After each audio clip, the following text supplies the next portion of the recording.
আপনারা ভাত খাওয়াতে পারেন না দেশবাসীকে, কি ছিড়ছে? আইন শৃঙ্খলা পরিস্থিতি যে কোনো সময় থেকে খারাপ। কি করছেন আপনারা? কেউ কেউ বলছে না আপনাদের কোনো দলকে নির্বাচিত করা মানে ক্ষমতায় বসানোর জন্য আমরা আসি না, এটা কি ছিড়তে আসছেন? হ্যাঁ, আপনাদের এইসব শিশু সুলভ কথাবার্তা বন্ধ করে। আপনাদের ঘাড়ে পা দিয়ে আমরা ক্ষমতায় আসি না। আপনাদের জন্মেরও অনেক আগে বিএনপি ৩-৪ বার ক্ষমতায় আসছে। আপনাদের জন্মের আগে, আপনারা যখন শিশু 15 বছর বয়স, তখন আন্দোলন শুরু করেছিলাম আমরা, ছাত্র আন্দোলন। আগের কথা বাদ দেন, আপনাদের বয়স 25 না? 25 আর 15 আর 10 25 শিশু যখন ছিলেন আমার আন্দোলন শুরু করেছিলাম, গণতান্ত্রিক আন্দোলন। এই সময় 15 বছরের পরে এসে 1 মাসে কি লাফালাফি করলেন? সবাই তো স্ব নাম বাদ দিয়ে আপনাদের ছায়াতলে গিয়েছিল। বৈষম্য বিরোধী ছাত্র আন্দোলন গিয়েছিল না? ছাত্র দলও নাম নেয় নাই, ছাত্র ইউনিয়ন নাম নেয় নাই।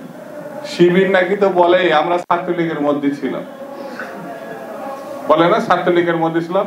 তার মানে ছাত্রলীগ যাকে পিটাইছে সেই তো শিবির পিটাইছে, শিবিরই পিটাইছে না? কি যে বলে, একটু বুদ্ধি জ্ঞান করেও কথা বলে না। আবার আরেকজন আছে, সে ছাত্রলীগ থেকে আসে, এখন তো ভাই সেখানে আপনি ফিরতে পারবেন না, কারণ সেটা তো নিষিদ্ধ সংগঠন। সে আবার বড় বড় কথা বলে।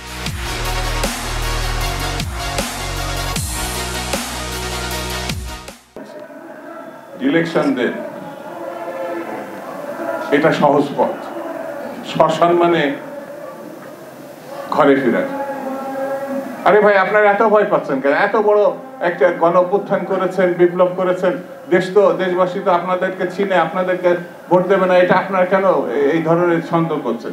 ইলেকশন দিলে তো আপনাদের জেতার কথা না? 90-এর গণঅভ্যুত্থানের পর তো বিএনপি জিতেছে, ছাত্র দলের সরাসরি নেতৃত্বে তখন গণঅভ্যুত্থান এসেছে। তা আপনাদের নেতৃত্বে যদি গণঅভ্যুত্থান হয়, তা আপনারা তো একটা রাজনৈতিক দল গঠন করার চেষ্টা করছেন না? তাহলে ইলেকশন দিবেন না কেন? ইলেকশন দিলে তো জিতবেন। বিএনপি নাকি চাঁদাবাজি করে, বিএনপি নাকি দখলবাজি করে, বিএনপি নাকি ওই যে কে যেন আজহার নাকি মাজার একজন আছে, আগে ওরা খাইছে এখন এরা খেতেছে না, কি বলছে না? ভাই রে, রাজনীতি করবেন স্বনামে আসে, আড়াই লাখ লেগে রাজনীতি করেন, জামাতে জয়েন করেন, আপত্তি নাই তো, অন্য একটা দলে জয়েন করেন।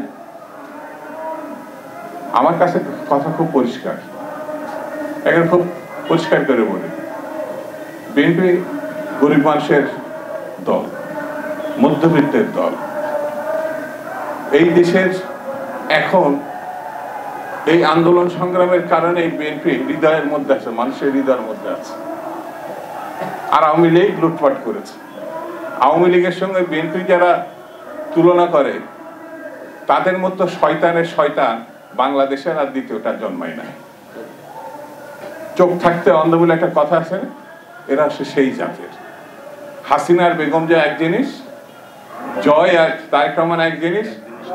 এই সামান্য পার্থক্য যাদের মধ্যে নাই, তাদেরকে শয়তানের বাপ ডাকা ছাড়া তো আর কিছু বলার নাই।